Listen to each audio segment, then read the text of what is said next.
So, ayun, good day guys. Ngayon, gagawin natin ay ang laboratory, yun, practical laboratory, um, number 211, which is yung text-to-speech.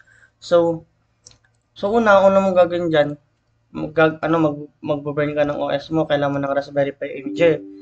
So, sa case ko, meron na kasi ako, so, set up niya lang yung VNC niya. Kung ayaw niya ng VNC, set up niya yung sa, yung sa wired version niya. So, mostly headless kasi yung ginagamit. So, ayun, pagka-setup niya ng VNC, uh, ano niya lang, parang ganito, lalagyan na ako. SD. Yun. So, dito kasi, dalawa yung pwede mong gamitin. Sa pagkakalam ko, it's either eSpeak or yung Piper. So, explain ko, yung eSpeak kasi, built-in na siya. Like, i-adjust mo na lang siya sa code, ganun. Pero meron yung, pwede mo na siyang pagsilitin dito sa CLI mismo. And then yung sa Piper naman, um, tuturuan mo siya, parang mag-upload ka ng mga boses mo, ititry mo pa yung system mo, yung hardware mo na parang gagayahin niya yung boses mo. So, pwede mo naman din gawin yun kay eSpeak, kaso nga lang, hahaluan mo na siya ng code kasi kung halimbawa gusto ni sir na ipa-adjust niyo na may babaeng version, may lalaking version, ganun. So, sa code na magkakatalo na yon. So, sa case ko, explain ko mamaya kung paano ko ginawa. So, una, iset mo na yung time. So, sa case ko, tapos na rin. Pagkatapos ng time, sudo apt install eSpeak. Yan. Dadalo niyo yung eSpeak. So, sa case ko, nag-update lang. And then, pagkatapos ng eSpeak, yun, i-connect nyo muna lahat. So, halimbawa, ito may speaker ako. Kinarga ko na siya dito sa, kinarga ko siya sa RPi kasi sa case na to, kahit na may speaker yung laptop, hindi maririnig kasi naka-VNC tayo. So, kailangan natin siyang iayos. So, pag Bluetooth, meron kang gagamiting command dyan, which is itong command na to. And then yung sudo apt install pulse audio, dash module.bluetooth, Pavo control, and then blues. So, pagka mo yan, enter mo. And then, huwag mo kakalimutan na sudo systemctl restart bluetooth. Huwag mo kakalimutan na i-restart yung bluetooth mo. And then, ganyan.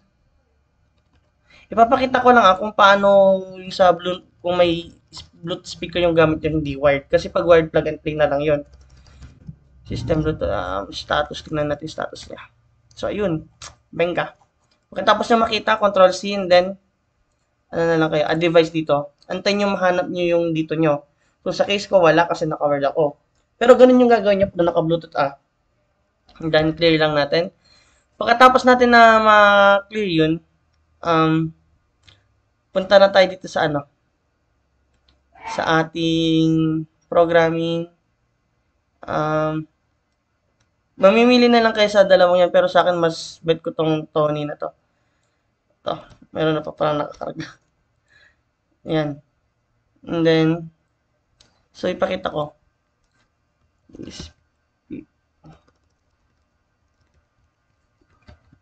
Hello. Ayan. Sa CLI ito mismo Hello. Hi.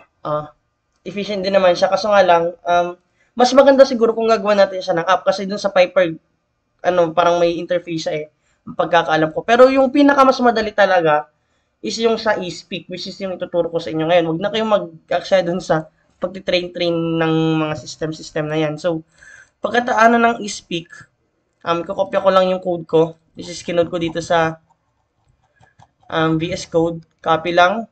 And then, ganyan. Alam nyo naman na siguro code siguro. Saan na yan? And paste. Save lang natin.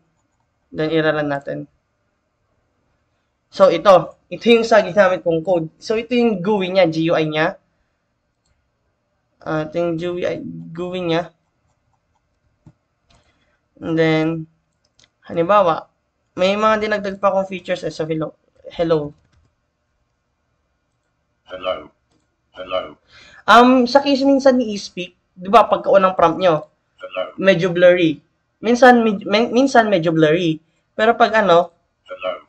pag inulit nyo ng pangalawang beses, magiging clear siya. Pag na-experience nyo na yung unang click nyo is medyo malabo, i-double click nyo na lang ulit para mas um, mas klaro kumbaga. So, ito, pagkatapos nito, so ano ba yung mga pinaggagawa namin ng Pachakesha? So, hello world. Ayan. Hello, Will. Hello, Will. Kung may kanag ako ditong speed adjuster. Hello, Will. Hello, Will. Ayan. Hello, Will. Ayun. So, di ba dun sa Piper, ano, magti-train ka doon. So, pwedeng lalaki, babae, boses yung gagamitin mo. So, sa case ko, sa e-speak kasi, ang ginawa ko dito, ano, sa pitch mo lang sa i-adjust. So, sa pitch. So, malalim na pitch, lalaki. And then, pag tinasan mo, magiging babae naman. So, ganito yung sa babae. Hello, Will. Hello, Will. In-adjust lang yung sa pitch niya. Hello, Will. Hello, Will. Hello, Will. Hello, Will. So, ayun lang talaga dito sa, ano, i-speak natin. More on GUI lang siya, then on things setup lang. So, ayun. Kung gusto niyo lang naman, pwede rin naman na itong ganito. Hello. Yun, so nagkamali. Ulitin lang natin. Ayun yung sinasabi ko. Pag inano natin to, dapat sasabihin niya na rin yung hello world. Hello. Ala, hindi. Hello. So, ito yung point din kasi pag CLI eh. Sa CLI mo gagamitin. Hello, Will. Ayun. Na-omit niya tong ano, world. Hello lang yung sinabi niya.